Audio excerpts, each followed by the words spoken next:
This episode is sponsored by Four Noses Brewing because they're opening a new taproom and brewery in Park Hill on October 20th. The new 4040 Dahlia location features a large patio, space for food trucks, and 32 beers on tap, including beers from Wild Provisions and Odd 13 Brewing.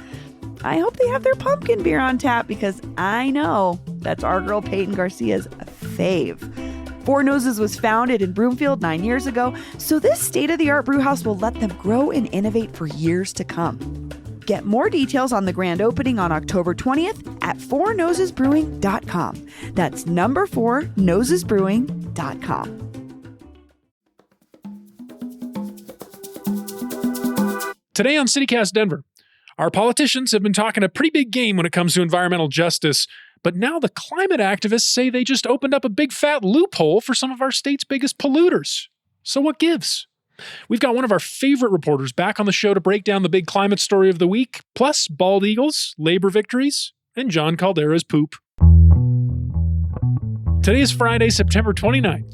I'm Paul Caroli, and here's what Denver's talking about.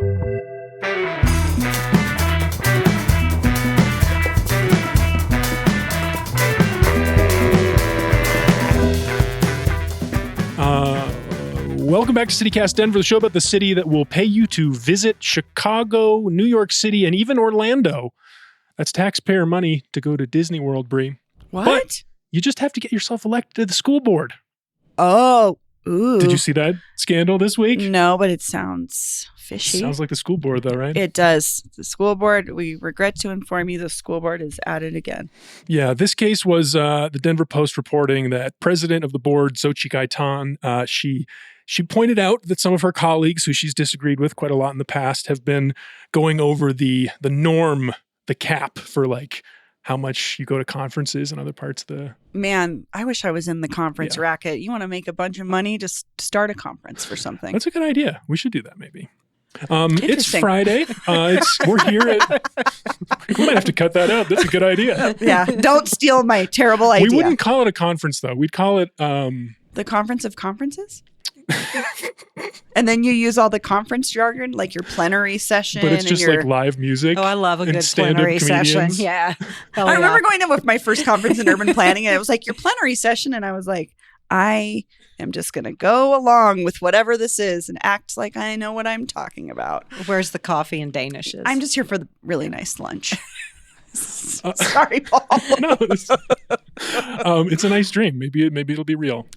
Anyway, it's Friday. We're at the 5280 Magazine studios. Bree is here. I'm back. You're back. I think, we have to address the If you were most listening yesterday, news. Yeah. I dumped an entire pint glass of iced coffee on my computer while we were recording the show. So Peyton and Paul had to listen to me scream, "Oh my God, oh my God, oh no, oh my God." And then I woke up my husband from dead sleep and was like, "Greg, what do I do?" And he's like Googling on his phone. He's like, "Don't use rice. Don't put it in rice. Okay, turn it over, turn it over." And I was like, ah. So I'm on my burner computer that we use to may or may not illegally stream games and plug it into our TV. Mm-hmm. But it's working and I'm here. How are you emotionally though? I have to go to the Apple store. Sorry about that. So I shout out to my friends that still work at the Apple store. I'm hoping you guys are there tomorrow or you're there tonight when I go to get my computer fixed. So hopefully it's okay. We're all pulling for it. Thank you. Thanks. Hope that laptop can make it. So you've already heard her voice. We have a great returning guest today. She's a brilliant reporter with the Denver Post. Noelle Phillips is here. Welcome back, Noelle. Hey, y'all. Hey. Noelle, you're a big Halloween person. I love Halloween. It's coming up. How are you feeling? You excited? Well, this year we've added the giant 12-foot Home Depot skeleton. Oh, you did get one of those. Oh boy.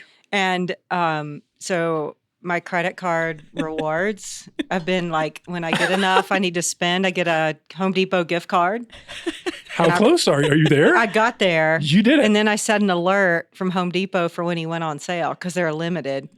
And wow. the first day I got my alert, I went online with my gift cards and bought him, which since You're it's not messing around. it's Yeah. credit card rewards, it's essentially free, right? Like I mean, it's you had to free. spend that It's money on- anyway, yeah, right? Yeah. You know? Anyway, he's up and we're very excited. Yeah, we were talking about last time we talked to you was on Zoom, and you had like a sarcophagus behind you. Mm-hmm. And you were just like, oh, don't mind that. You know, it's Halloween. Like, sure, everyone has one of these in their house. Yeah, the sarcophagus is not out yet, but it will be.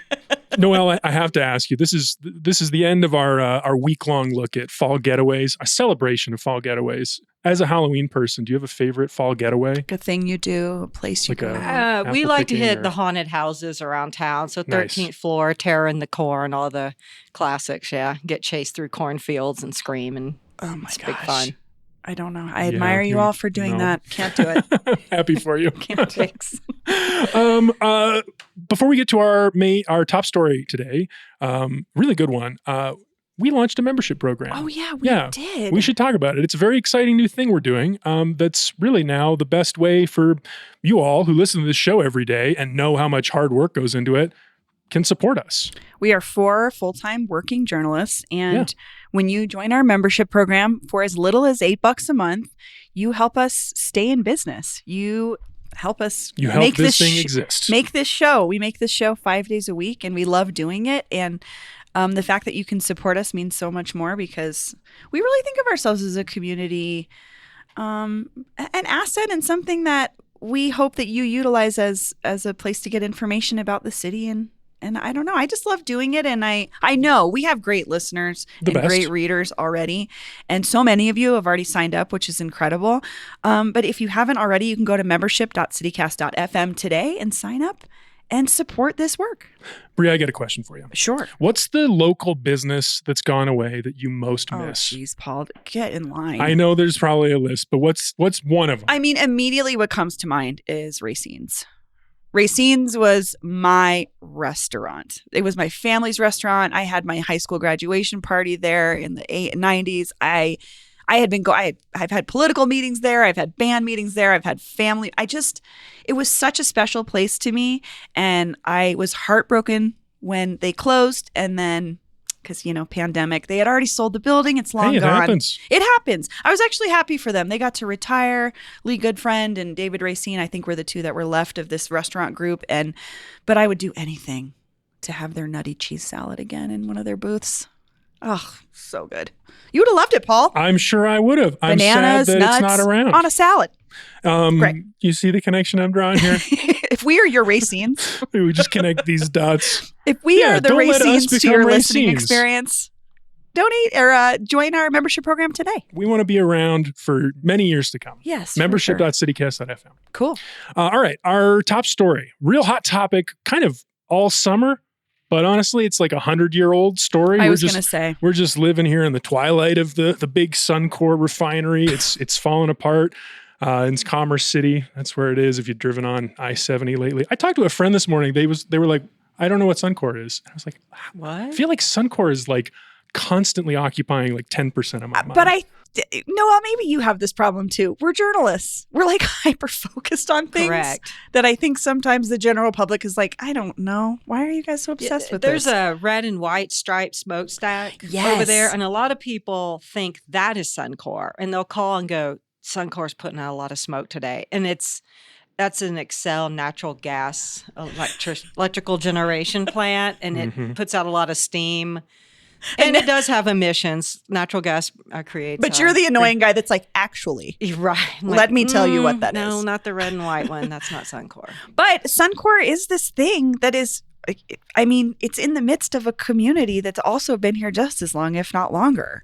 Yep. And they keep polluting it. It's Yeah. constant. And also, it's very important to our economy. Asphalt, jet fuel, cheap gas. That's what they make. The news this week, Noelle, what we want to talk to you about is you reported that Colorado's air quality regulators last Friday approved a new set of rules that include what some people are calling a loophole to allow big manufacturers in the state, emitters like Suncor, to keep on polluting.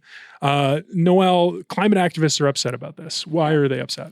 It's 2 loopholes. Two If you loopholes. talk to the Okay. climate activists, yes. Okay.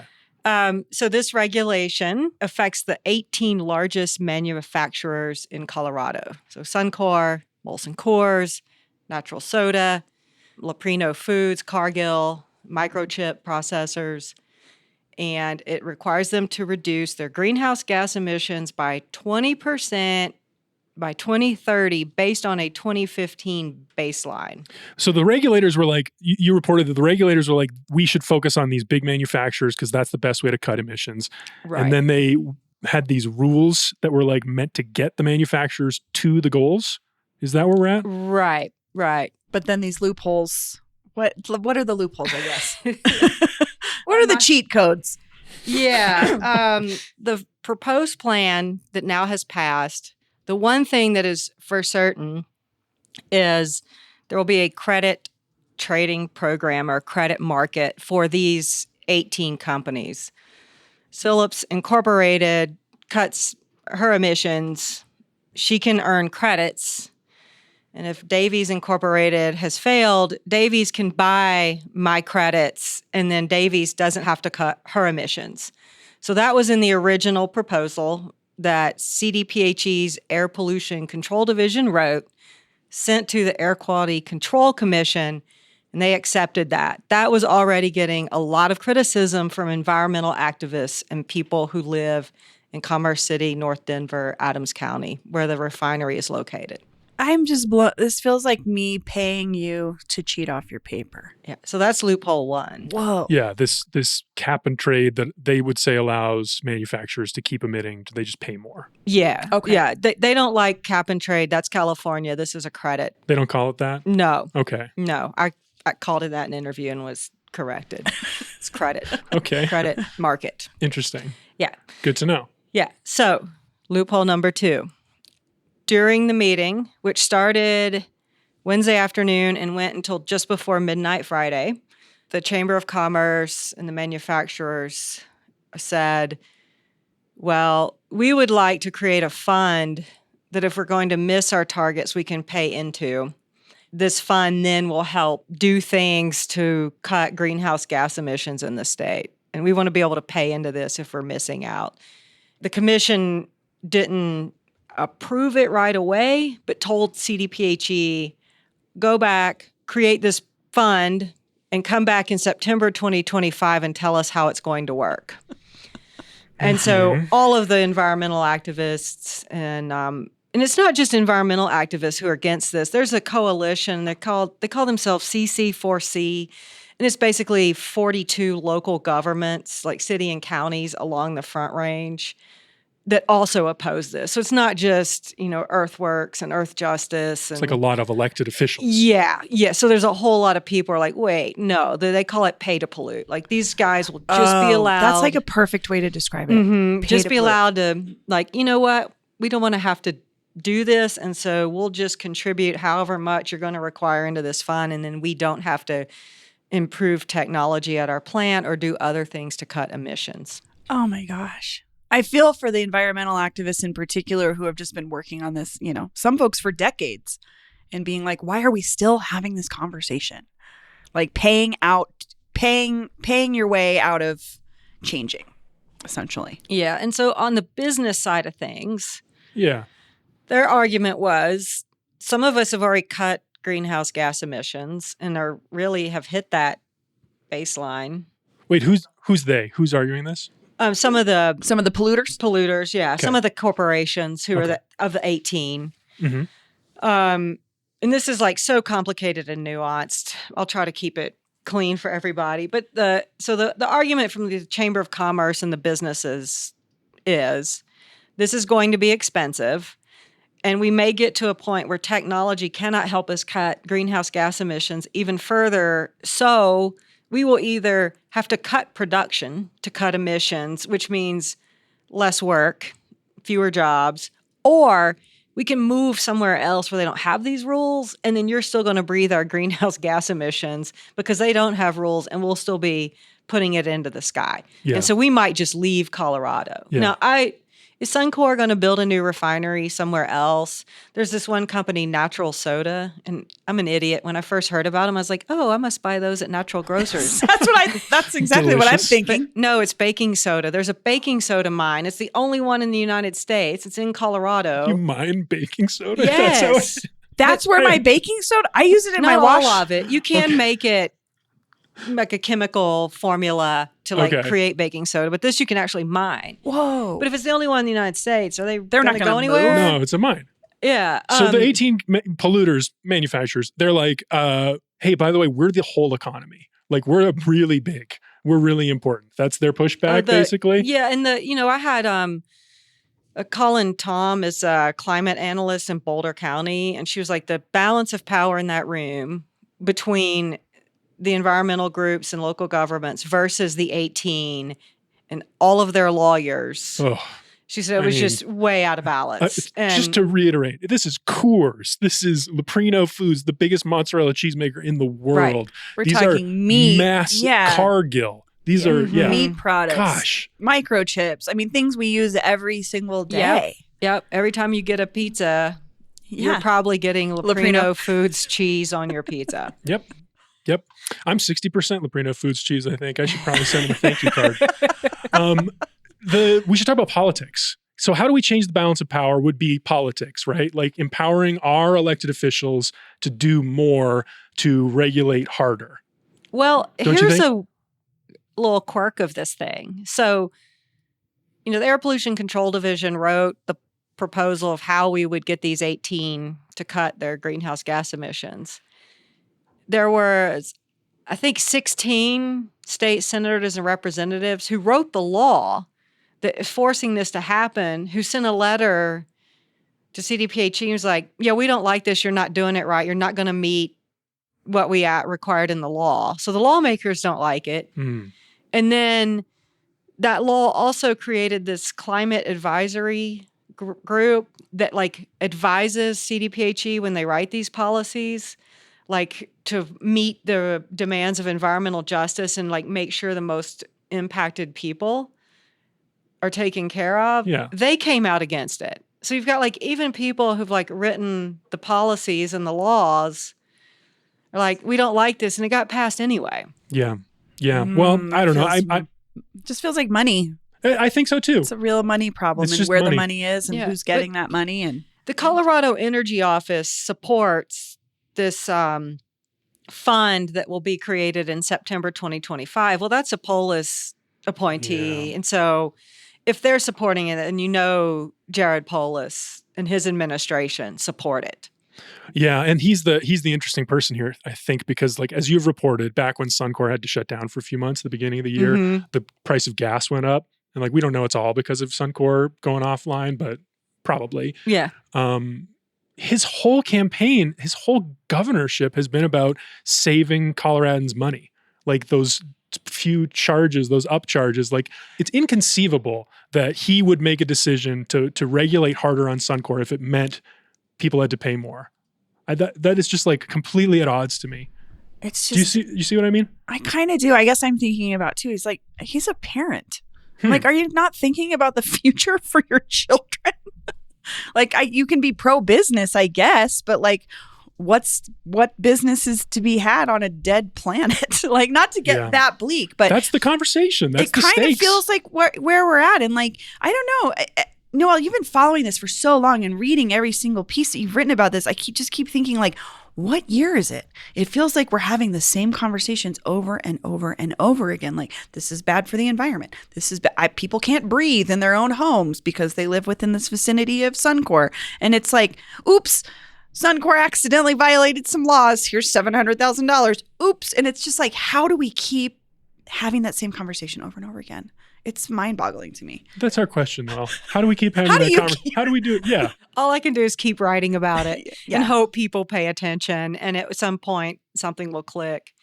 And that's where the paper comes in as so crucial. You're the public record. So they can say whatever they want, but we have proof that they said this 3 years ago. Yeah. And every climate scientist will tell you our planet's in peril. Right. This summer was the hottest recorded we're living through summer it. We know. On record. Yeah. And it's urgent. So Colorado can put these rules in place. And if Wyoming, Nebraska, Utah don't do it, there's still a lot of greenhouse gas emissions. But somebody's got it somewhere has got to start, right? Yeah. And go, look, we can do this. It can be done.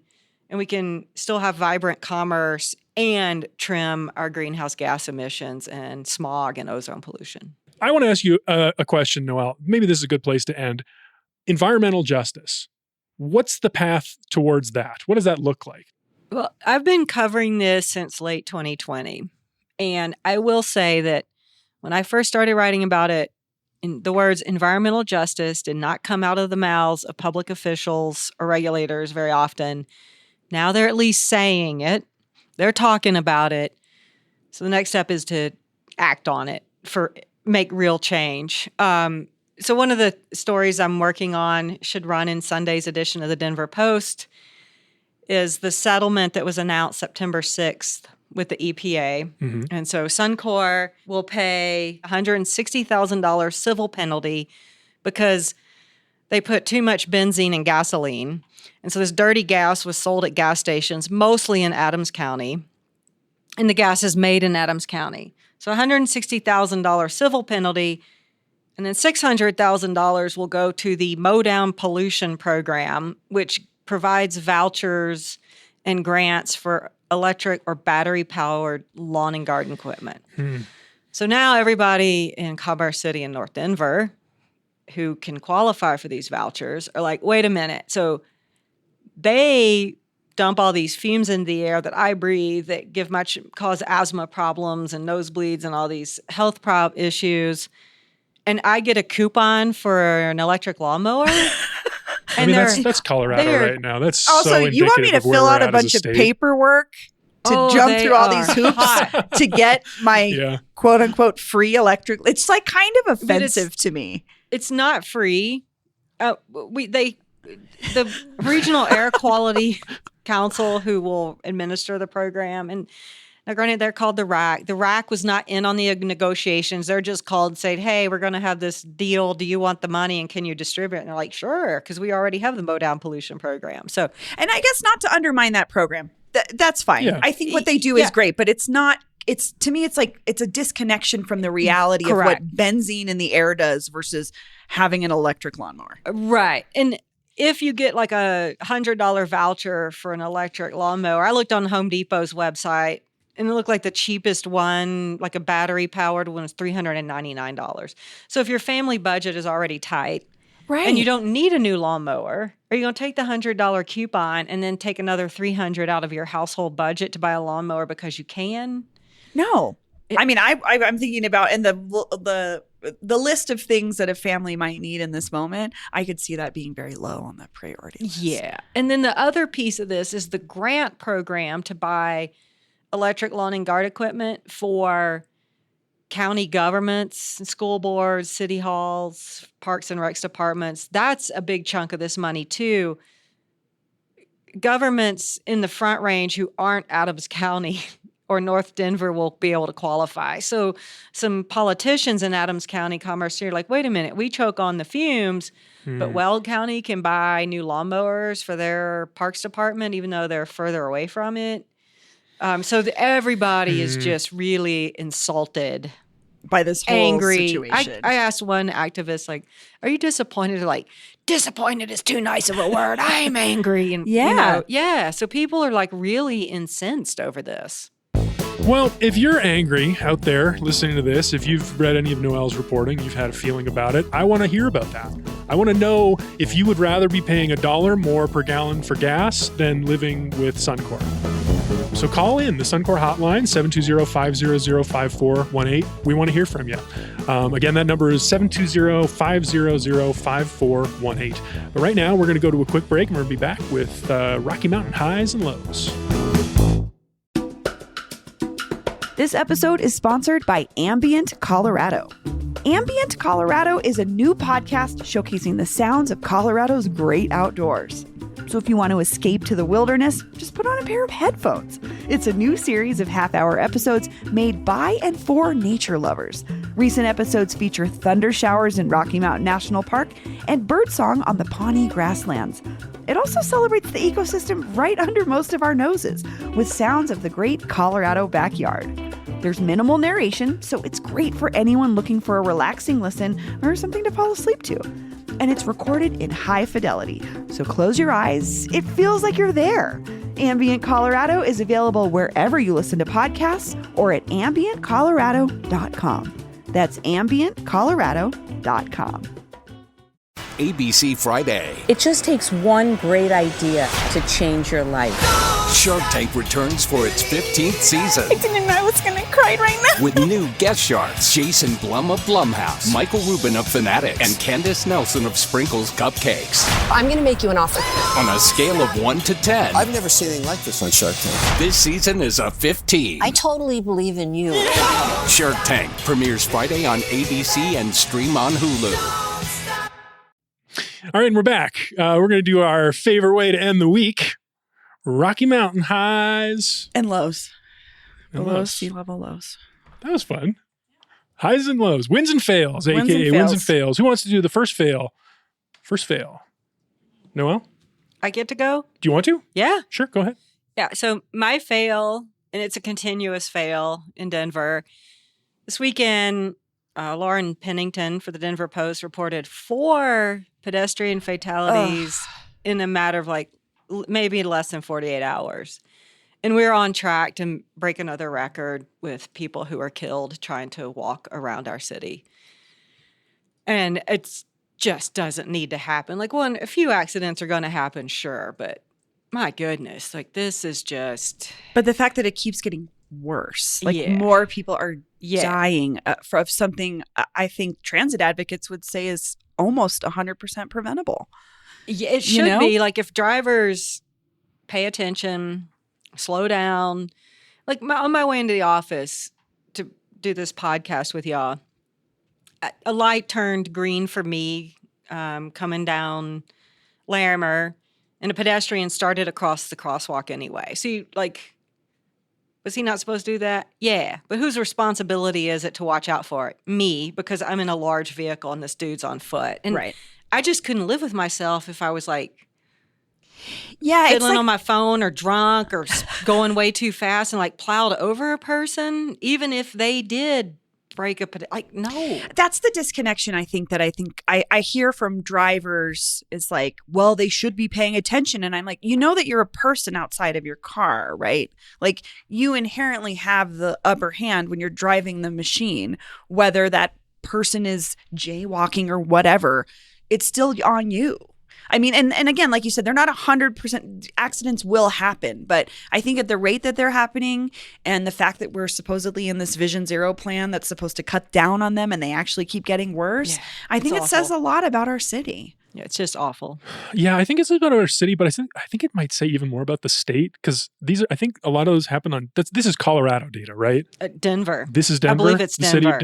Denver? Okay, because Or I was seeing maybe this. it is Colorado data for pedestrian fatalities. Yeah. But the 4 this week were in Denver and Arapahoe County. So across Colfax, one was actually one of them was in Adams County, right when you go across the line into Aurora, because Aurora split. So the 4 this weekend were the metro area. Boy.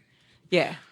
There's so much to talk about with this subject right now. I feel like this is an interesting moment in transit. People are changing their minds right now. Bree, what were you thinking? Well, and I was just going to say, even if we think about, state highways and stuff, of course, are more dangerous by nature. But I drive to my in-laws' house in Littleton.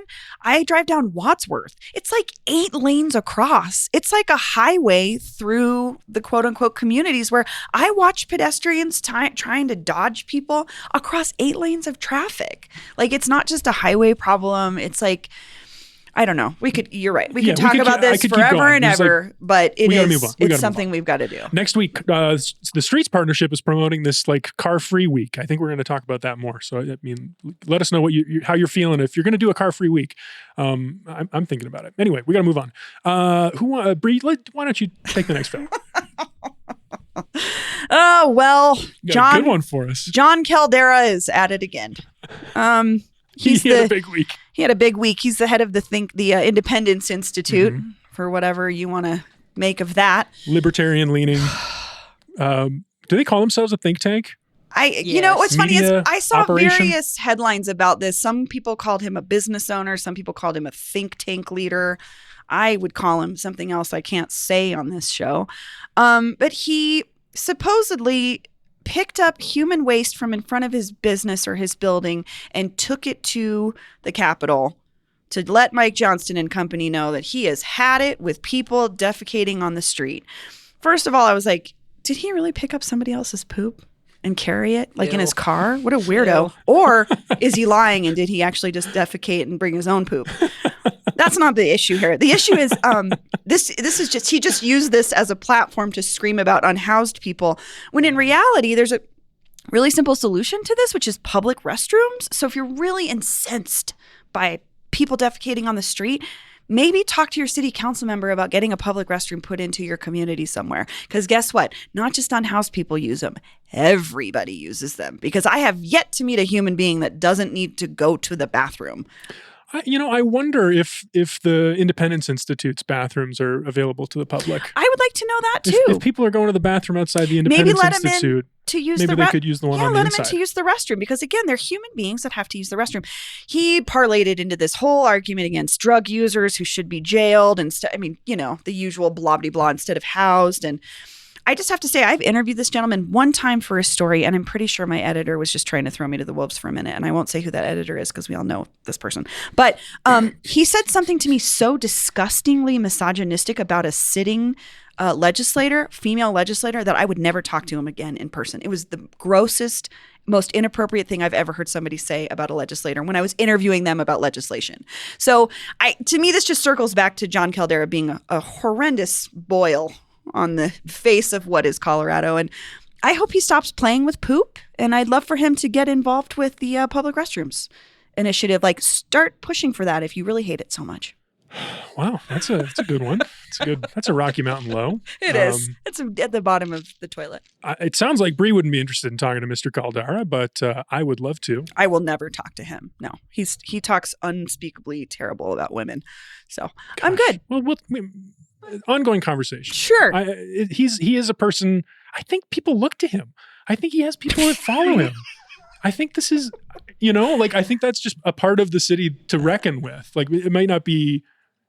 We disagree with him on a lot of things. Yeah, but I'm also just saying that he has also said things about women. Yeah. Like, that's not disagreeing. It's different. So, at any rate, have fun I don't know with your poop. Maybe. Oh, God. What's what a your disgusting stunt. Yeah. What a weird, also just weird. So weird. My fail, eagles, bald eagles. Our best bald eagle habitat, one of the best birding destinations in the whole state, is Bar Lake. And apparently a dozen bald eagles have been roosting there now year round in the cottonwoods surrounding Bar Lake. We don't have an eagle cam on these guys? I don't know if there is a cam there. There's a great cam at the Fort St. Vrain nuclear, or the old nuclear plant, current natural gas plant. I'll put a link in the show notes to that.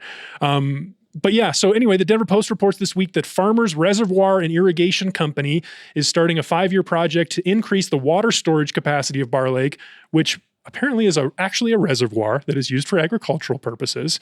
And expanding it means eagle habitats are being threatened. Oh, no. 20 80-year-old cottonwood trees are set to be cleared out this year.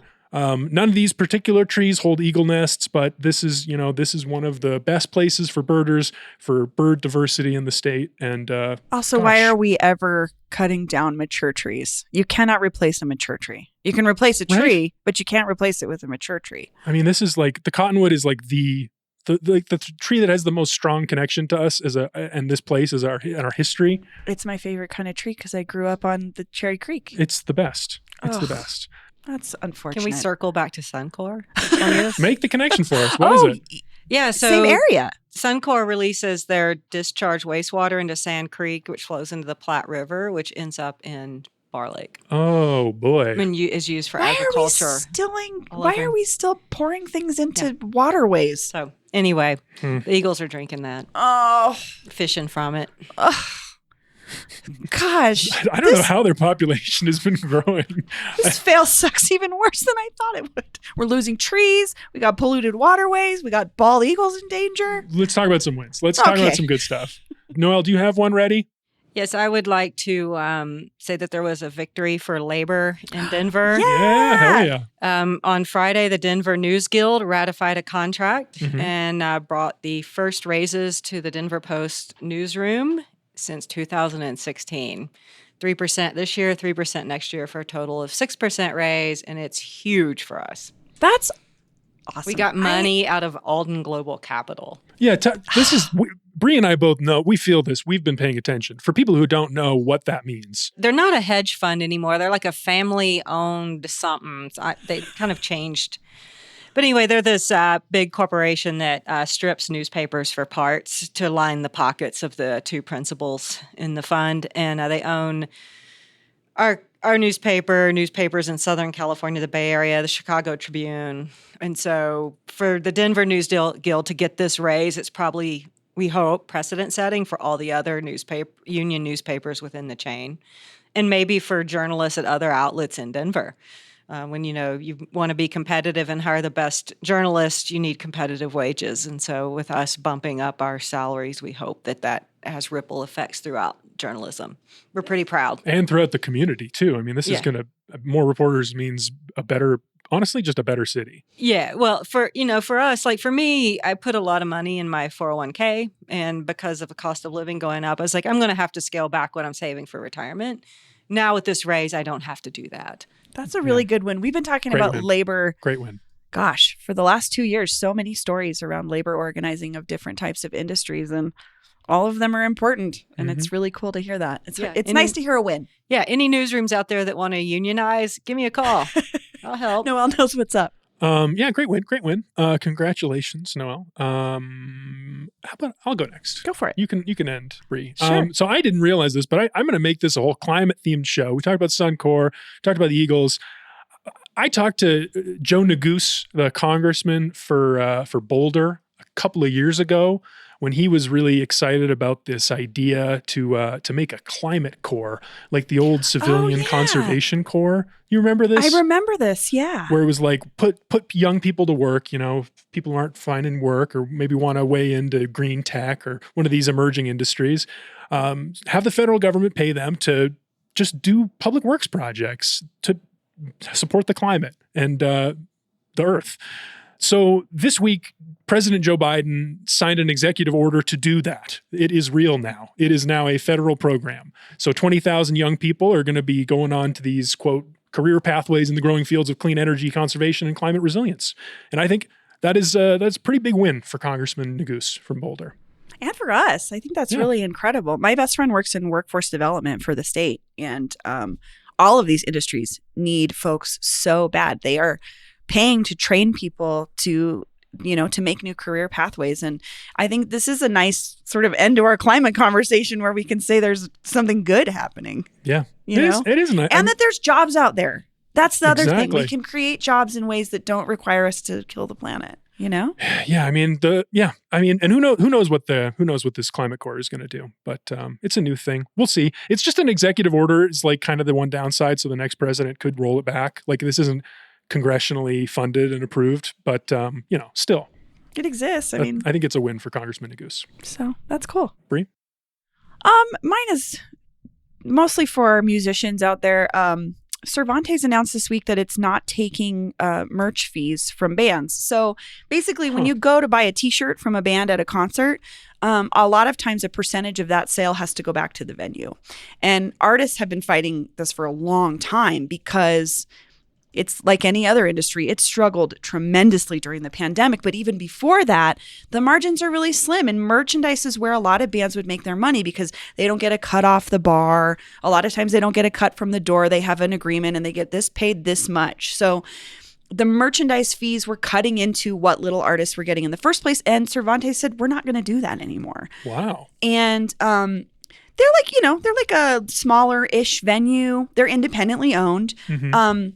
But Live Nation also announced this week that they would stop taking merch fees from certain level-sized venues as well. And Live Nation it's nice to see a local like Cervantes do it, but Live Nation is across the country, and a lot of times bands cannot not interact with Live Nation. Live Nation runs so many venues here, and they're like a giant corporation. So them taking a step to do this too is really important. And then some Live Nation is giving a stipend of some kind of bands sometimes in addition to, which made me realize how much money were they playing with that they weren't giving it to bands. Huh. But I think about the folks I know that work for Live Nation, like on the ground. I know stage managers, I know talent buyers. These folks are working 80 hours a week to begin with. So it was the people way above them. that we're benefiting from these like merch fees. So it's been a move throughout the industry for a long time because it's kind of like bans against the promoters a lot of times, it feels like.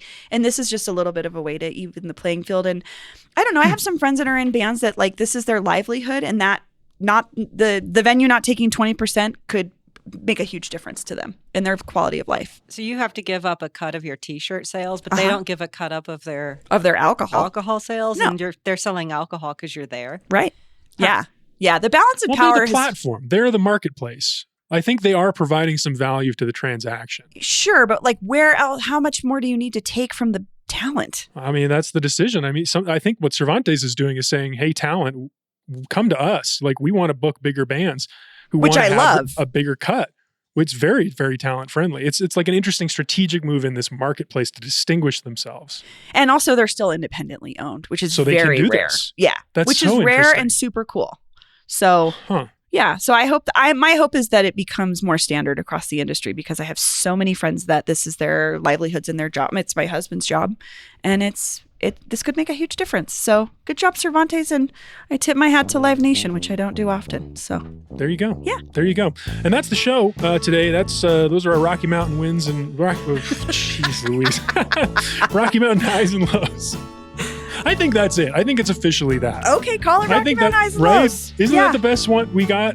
Is that what our friend Jenny said? Yeah. From University Park? Exactly. Jenny, you were correct. She's right. You're Rocky correct. Mountain highs and lows. Rocky Mountain highs and lows. Anyway, Okay. Noelle Phillips, thank you so much for joining us. Yeah, you're welcome. This was fun. Hope people learn something.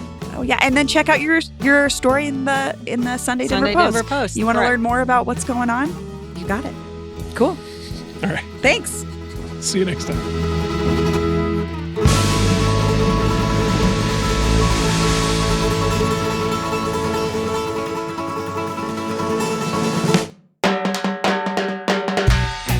That's all for the week here on CityCast Denver. Our producers this week were me, Paul Caroli, Natalie Rivera, Lizzie Goldsmith, and Olivia Jewel Love.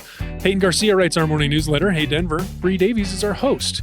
Our music is by Los Mocochetes, with additional mixing by Tyler Lindgren. If you haven't already, subscribe to the show wherever you get your podcasts, rate us 5 stars, follow us on Instagram at CityCast Denver, and tell John Caldara about us the next time you see him. You can sign up for that daily newsletter and learn more about us at denver.citycast.fm. And hey, don't wait, become a member today at membership.citycast.fm. See you next week.